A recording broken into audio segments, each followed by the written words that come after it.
Greetings and hallucinations to all you folks out there. We're back for a game on Gap of Rohan. Now, before you run away screaming in terror at the monotony that is to come, I assure you that this is not the typical turtley Gap of Rohan. We can have some fun with this game. We're going to go ahead and dive directly into it. Let me introduce the teams to you, and then we will see where this game takes us. Let's start with the left side. We've got Will Boyle. He is taking Seraphim in the north side. Then we've got Crispy Ambulance, UEF on the front, along with Korvatra, who has opted for Cybrin. Then we've got Beast Mode Guns taking Aeon in the lower support position. On the right-hand side, we have Supcom, SPCom 32, aptly named, and taking Cybrin, as any good Supcom fan would. Then we've got Kopira. I'm going to pronounce the name that way. I'm probably absolutely butchering it. Most likely absolutely butchering it, so if anybody knows the correct pronunciation, I'm sure they'll tell me in the comments. Not the suggestions, you'll suggest the correct pronunciation in the comments. Let me untangle my tongue. We've got UEF as the faction of choice for that center slot, and then Cybrin for Lost Zion. On the south side, we have Captain Kaboom taking Aeon and mirroring red in pretty much every way, because we have First Air Factory for both of these guys. Not quite as aggressive a Hydro Rush for Captain Kaboom, a little bit more balanced build there, but nonetheless, both of those guys are off to an Aeon Air First start. Maybe we'll see some bombers or something out of them. Not usual, not a common thing to see aggressive behavior on Gap of Rohan, but we'll just have to see where this one takes us. First land, second air for blue, and it looks like about the same for Supcom. The two center players are going to be meeting in the middle from each side. That's going to be UEF and Cybrin versus UEF and Cybrin head-to-head faction matchup. Looks like we do have some spam planned for the right-hand side, though. Triple Land Factory very close to the front. That's going to be a lot of build power right nearby to pump out those T1 units. And then we do have one factory for Korvatra planned in the front. And it looks like Crispy Ambulance is planning on just using his ACU. Not really anything planned to support that. I'm not entirely sure that that's a good idea, but one way or the other, he will try to make it work. In the middle here, it seems to me that the mass is a little bit imbalanced towards the left side.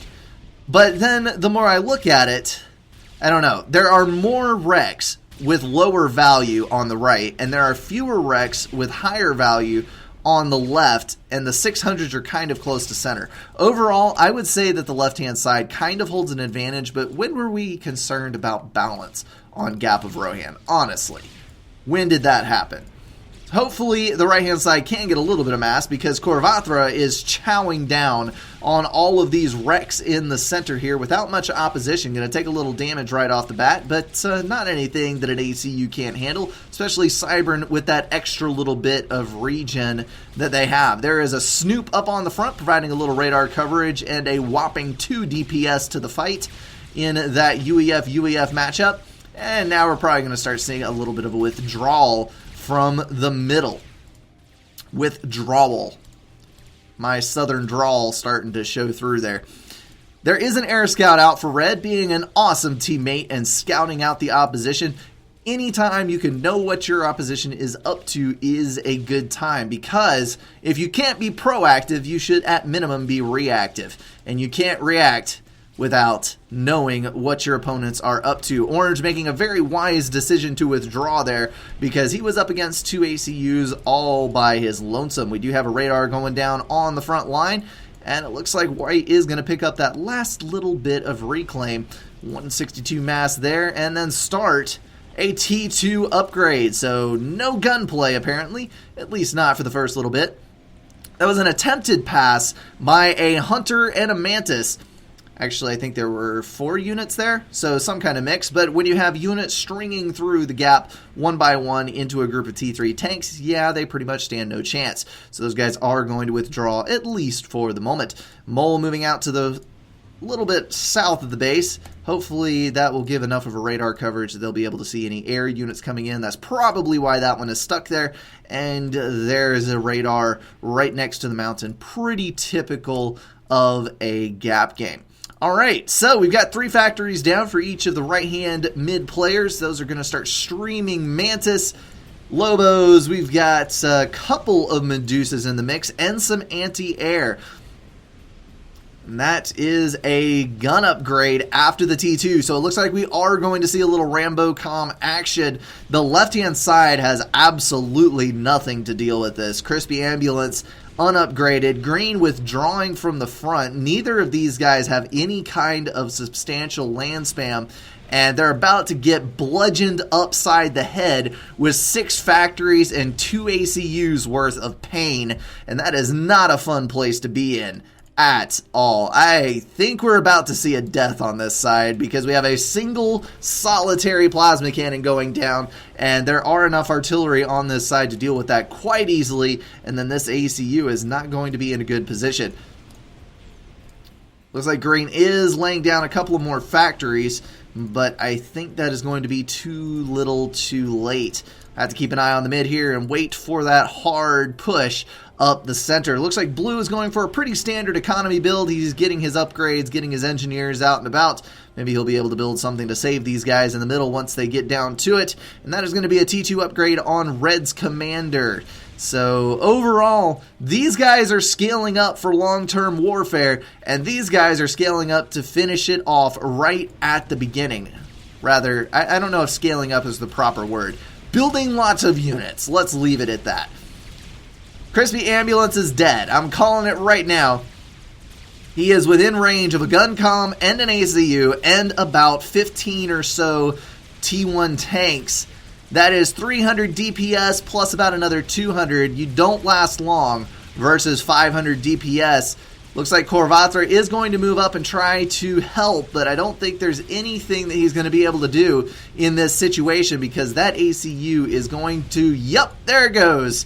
The warm embrace of nuclear oblivion hugging all those T1 units. That's the one good thing about an ACU death. It does clear the area out, and that can be quite helpful for your teammate who is scuttling towards his base at maximum pace. He is going to be able to pick off those Mantis one by one. Don't stop. Don't ever stop. You need to be out of range of this triad that's going down. We got a triad, we've got flak, and a radar plan. Well, nope, a little bit of a forward movement there. Don't walk back. Don't do that. You will die. I guarantee you. Run. That is the only option here. There's a T2 factory almost done in the back. Maybe he'll be able to get a few Cerberus turrets online. That would help him stall the advancement of these units. And I've got to compliment Kapira here, because he is moving tanks around to the south side, trying to circumvent any resistance in the middle here and take out any mass extractors, build power, whatever, that is standing in his way. Green calling out, I might be dead. Well, it's too soon to tell.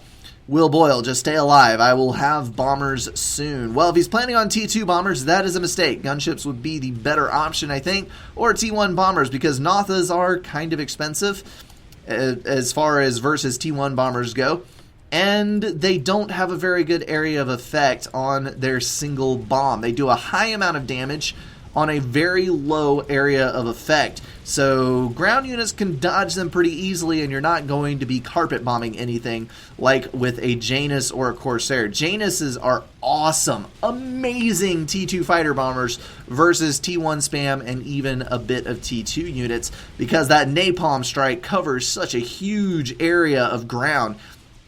It's able to kill off a bunch of units at once. The Notha simply cannot pull off the same stunt. Maybe 6 or 7 units if you're lucky, and that's going to be about it, and that's only if they're densely packed. Looks like Captain Kaboom is getting a T2 upgrade himself. He's got T2 gens online, probably going to go for resource allocation at some point in the near future. Red getting a couple of gunships online. Looks like Gray has one as well, but that anti-air is going to easily take care of that T2 gunship, finishing off that air cleaner. That's going to be the end of any T1 or T2 sniping potential with that flak going up. Pretty much no chance with a stationary flak in the area. It will absolutely slaughter by the dozens any form of T1 or T2 air that tries to come into the area. Sad, sad state of affairs to be in. White still, again, prodding around the edges of this base. It's an awesome thing to see. Typically, people are in the turtle mindset when they get on the Gap map, but this is actually looking a fair bit more reactive. There's Vipers coming out, which is a proper response to a potential UEF point defense creep. Oh, no, no, no, no, no, no, no. That is an ACU within reach of the UEF gun comm. Might be going for the kill here. We got a couple of T2 gunships here as well. There are 2 and 3 more coming from the back. Do these guys? Yes, they do have air, but they've got to get to that commander. Corvatra at 4,500 health, and I'm sure desperate for a little bit of assistance. Come on now, folks. Swiftwind moving up as well. I'm going to easily take out one of those gunships, and that is going to be that for that onslaught. Don't hit the flak. Don't fly over the flak. Please, please, please. You don't want to lose all those interceptors. Thankfully, flak is horribly inaccurate on turning ships, and it does prioritize the fighter bombers over the interceptors, so most of that Air Force is going to be preserved due to firing priorities. ACU throwing down another land factory. It does have 1 veterancy, which is bumping the regen up to over 20 per second, but it's still not a healthy situation to be in. Fighter bombers trying to clean up a few units up on the north side, and there were a few tanks that slipped through here, unfortunately. No losses to speak of on Will Boyle's base, but that might be about to change with all of these units scuttling across the pass here. You don't want to have Mantis up in your base when you have no units. Unfortunately, T1 land spam does actually trump T2 mexes. I know T2 mexes are powerful. The eco horror is strong with the Gap players, but it's not stronger than actual combat units. 5 gunships coming in, 5,300 health on this ACU. Oh boy. Not looking good here. 2,000 health. The interceptors are reacting. Swiftwinds are going to do the majority of the damage here. 1,976. And there's one more down here. 2, 1. Oh, there it goes. Just barely scraping the 100 mark. Thank goodness for high regen on a Cybern Commander, because that is the only thing standing between Corvatra and death at the moment. Looks like he's trying for an upgrade. Gonna abandon that one and back up just a little bit. Can't blame him. After all, he did just nearly die to gunships. Need to get behind the anti-air, and he does have a mobile flak, so that is good. Same rule applies for mobile. T1 and T2 air just disintegrates when it gets into the area. Will Boyle asking if I can quit. Well, you actually have a fairly scaled up economy in your base. You can handle T3 air production without your outward mexes. Just have to see if he can recover. I really hope he doesn't quit, because these guys have finally halted the progress of the 2 mid players over here, and if they're able to hold this, they do have a chance. There's a TAC launcher. T2 TAC launcher is what I was going there. And that is going to take a little bit to load, though. It looks like Kapira is mass stalling in a huge way. Holy crap. 176 in the hole. How do you even get that negative with only 6 factories? Oh, because he was upgrading 2 T2s at once with massive assistance. Well, still. Even 40 stalling, you're not going to load that TAC launcher very quickly at all. And this is nasty business here, because we have no TAC defense anywhere down here. So all of those T2 mexes are up for grabs when that TAC launcher finally loads. It looks like the assistance has moved to the TAC launcher, so it is going to load a fair bit quicker. Obsidian's going down within reach of the base, though. That's going to knock out all of those hoplites that are moving in. 1 shot, 1 kill where hoplites are concerned. That low health is their downfall. And Vipers moving to the front now. Cerberus turrets backing everything up. Hopefully they'll be able to break this base before too much longer, because if that TAC launcher starts pouring shots into these bases, it's not going to look pretty at all. So it looks like we've got T2 tanks moving up to the north from green. That's going to wipe out the last of the units that are bothering Poor Will Boyle, who has probably gotten harassed. Well, I don't know. Green has been on the brunt of most of this attack. Mixing my metaphors there. But Blue has not had an excellent time of it either. Still a couple of gunships hanging around up there. Not going to try anything, though. And Viper's doing an awesome job of harassing that base. Obsidians, once they finally break that shield, or the Oblivions, sorry. Once the Oblivions finally break that shield, that fire base is history, because those Vipers are going to tear right through it. 2 T3 mechs is in the back. I am impressed that Corvathra was able to actually eco-horde during a full-on attack. That is kind of impressive. T2 moving back down, just in time, I think, because there are some rhinos moving in. A couple of Cerberus turrets in the back are going to do a good job of pestering them, but Cerberus turrets not known for their super high DPS, so the T2 tanks are going to do a much better job of actually killing off all of those units. Let's check in on Gray. He is still building T2 air and building his 4th T2 power generator. Has not gone resource allocation as of yet. Subcom is at tier 3, building a T3 gen and halfway through an upgrade on a T3 air factory. Stalled at 130 mass per tick. That is one thing. I will mass stall, and I will mass stall a lot very briefly. Sometimes when I have to queue things, sometimes when I have to do certain things. What I don't understand is why people tackle 2 or 3 different major building projects when they only have like 60 mass income, and then they're stalling for 200% of their mass value and not able to do anything. It's like adding more engineers to the problem does not magically make more mass.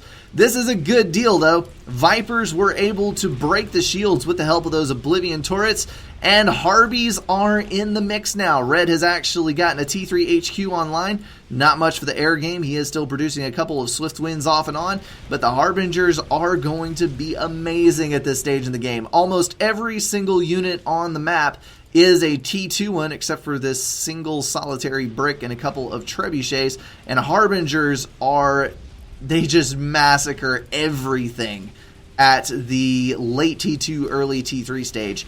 Very, very strong, very fast, and hey, you can even reclaim stuff once you kill them. It's an all-in-one package. All it needs is an anti-air cannon. Or the ability to target air. I'd settle for the ability to target air. Then they would definitely be OP. That combined T2, T3 force. Oh, strat bombers! You've got to be kidding me. The Swift Winds blocked 4 strats, all of them impacting on that air. That was the luckiest that Orange has been today. But I think his luck is going to run out on that one, because those interceptors are not going to be able to drop both strat bombers. And even if they do, here comes another from the rear, and there's the bomb. Boom! Lost Zion is out of here. It is now a 3 versus 3 matchup once again, but Blue has a very strong grasp on T3 air at the moment.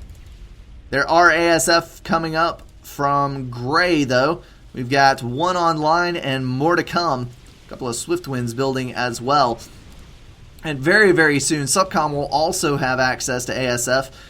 But right now, Willboy is exploiting these strat bombers as long as he can keep them online, killing off T2 mass extractors, doing an awesome job of harassing the other team. Harbinger, ooh, there's an overcharge. I was about to say, Harbinger is giving that UEF ACU a very hard time, but he was able to get that overcharge in, and now he's got a T2 shield up, so I don't think he will be in such a bad place anymore. However, when you don't have any mobile combat units, that creates some pretty severe problems, because units are going to be able to skirt where your point defense are. As we're seeing with that Harbinger right there trying to get around the outside edge. He is going to turn around and go back, though, on the side of that T2 gunship. Strat Bomber still winging around, eliminating targets. 5 kills on him so far. 1 interceptor chasing him off the map. Good luck, sir. Maybe you'll be able to drop that, despite the tier disadvantage. Another mech's down, that time with 4 storages, and ASF are finally going to drop it. As far as Red goes, he is missing a couple of mass extractors, but not too bad off considering the carnage that is to his north. As far as the economy goes, Captain Kaboom sitting atop the scoreboard with 153 mass income. Subcom has 164. Nope, 153 steady. Everybody else is bouncing around on reclaim, so he is definitely king of the income at the moment.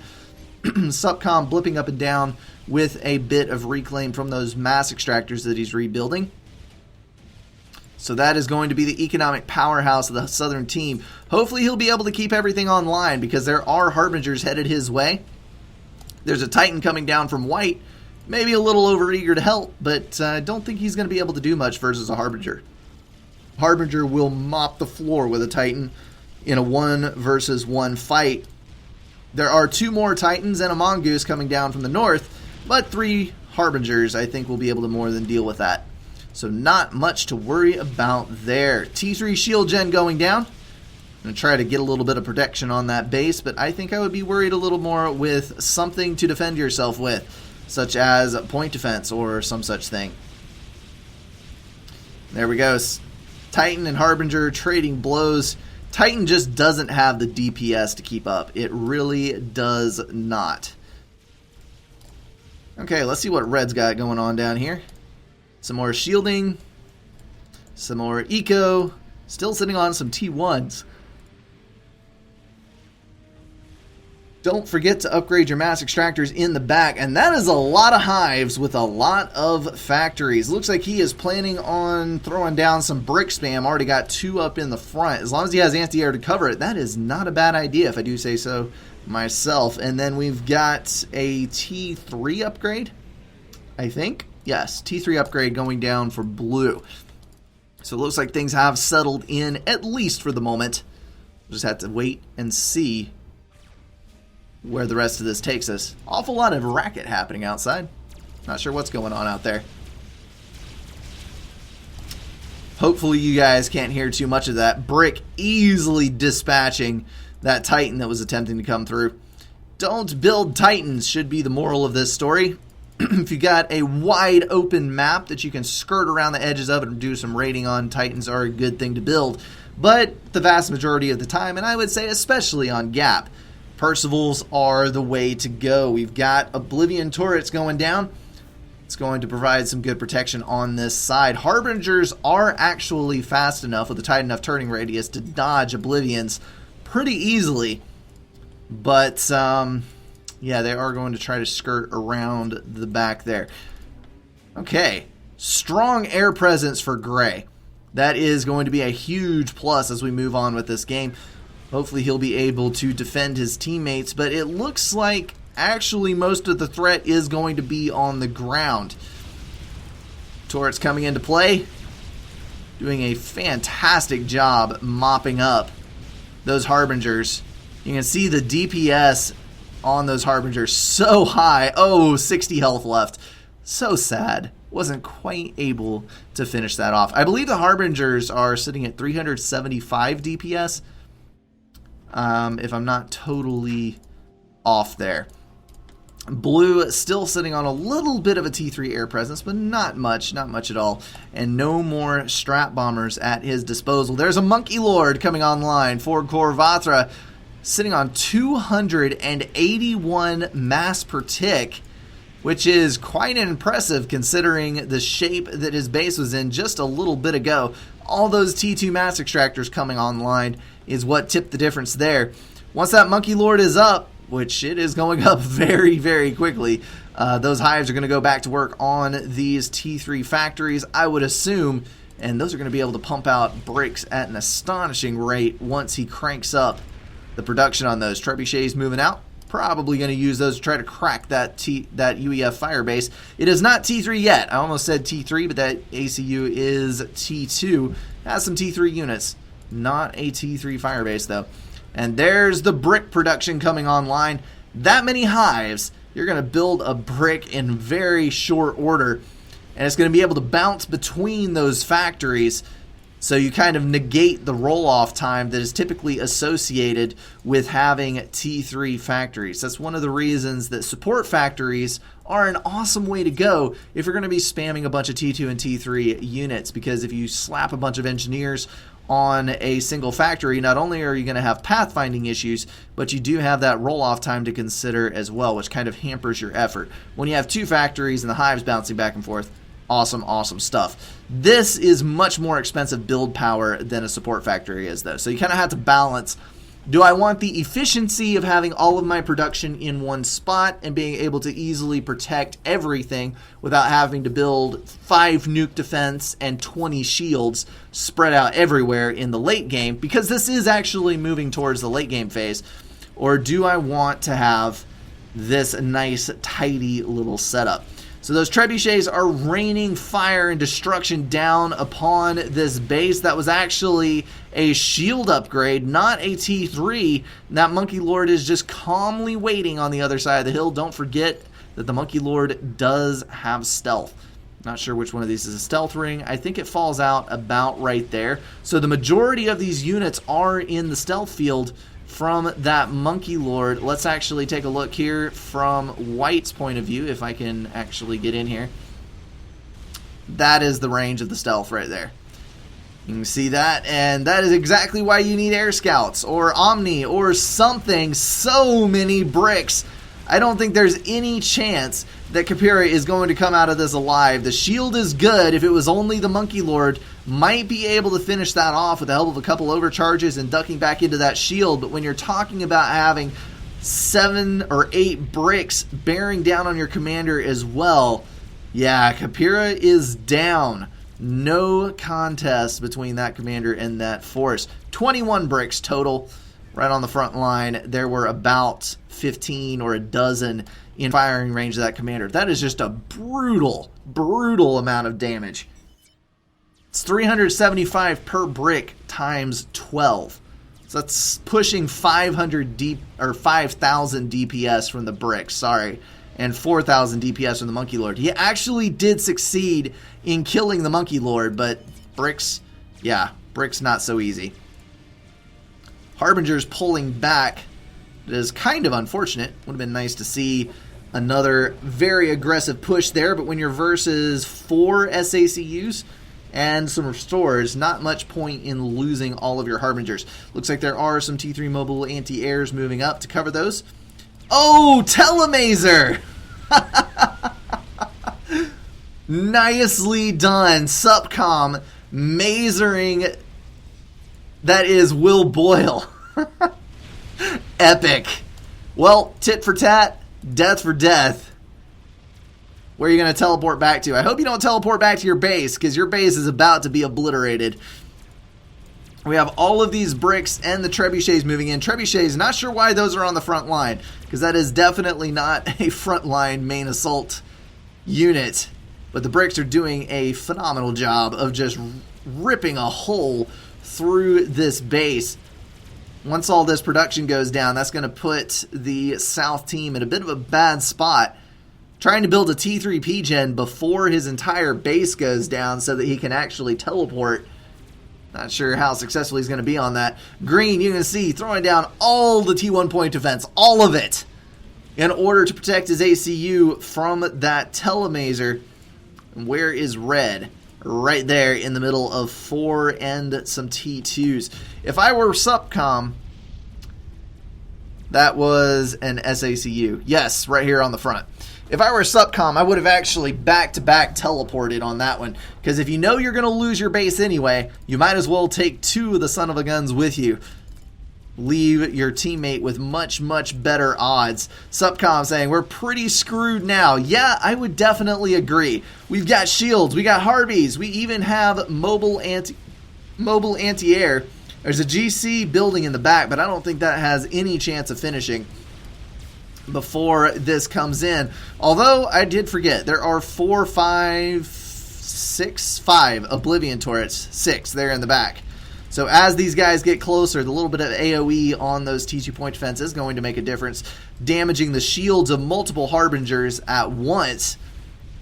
Still not going to be a good situation, but it could be worse. Think with a little bit of micro and a little bit of handling, you need to stop building and start firing, deal that damage while you can. Harbingers will be easily dealt with. but not before they do a little bit of damage to the build power anyway. This is a little more worrisome. Bricks are a little bit more stout and a lot longer range. As those move in, it's going to cause some pretty serious issues. Subcom abandoning that T3 Gen project to move forward. If he had the gun upgrade, that would actually be very, very useful because he would be able to match range a little closer with these units. Even without the extra range, though, all he has to do is get within reach, and that Mazer is going to just wipe out any amount of these units, especially as they're focused on other things. Captain Kaboom trying to back up, trying to get out. Having a fair amount of success, actually. Those bricks marching forward, shifting focus so many times, they're not really doing a whole lot of damage total. That Mazer colliding with friendly units and doing a fair amount of damage, actually, to some of the stuff around here. And there we go, finally wiping all that out. 3 veterancy on that commander now. Actually, looking at it, I'm not sure. Friendly fire may not be on for the Mazer because it did not kill that like I would have expected it to. Maybe I was wrong. Who'd have thunk it? Brink being wrong. Alright, production has shut down on the bricks. You can see how closely these are spaced. That's how fast he was pushing bricks out. Restores killing off the ones moving down from the north. Everything has been eradicated from the north side there, so that just leaves this very, very isolated base. There's plenty of reclaim here, though. He's able to get some of that snatched up, get a little more production on this GC. He does actually have a chance of pushing all of this back because the GC does fare very well versus Harbingers in these numbers. But as of this moment, it doesn't look like he is really pursuing that route. Just 5 T2 engineers, not much build power at all going down on that. Restore's moving back down, trying to get rid of these ASF, but it looks like Green is pushing out ASF of his own. That's going to make it very, very tough to field any kind of defense. That's kind of been, once the mid player died, land was so strong on this side, and then the left side reacted with the T3 spam. And ever since then, the right side has kind of been relying on air to get the job done without much of a land presence at all. And that's about to come back and bite him in the butt because Restores cannot deal enough damage to eliminate those T3 units as quickly as they need to go down to protect all this stuff. Looks like we've got 5 Restores left. Some getting made in the back here. That's a T3 engineer. Yeah, I don't think there's anything that Gray can do. We're about to watch the disintegration of this base. Well played all the way around, though. Had deaths early on the left side, revenge on the right, and then that Telemazer was epic. Nicely done by Supcom, getting out of his base and then into his friend's base before anything could be done about it. Very nearly got that T3 power generator down. If he'd been able to telesnipe 2 people instead of just 1, I think it actually would have worked out fairly well for these guys. Possibly even ended in a win, but not with the current state of affairs, I don't think. Not going to work out. Walking directly into all those Harbingers. Hello, sir. Let me melt your face with the latest in microwave technology.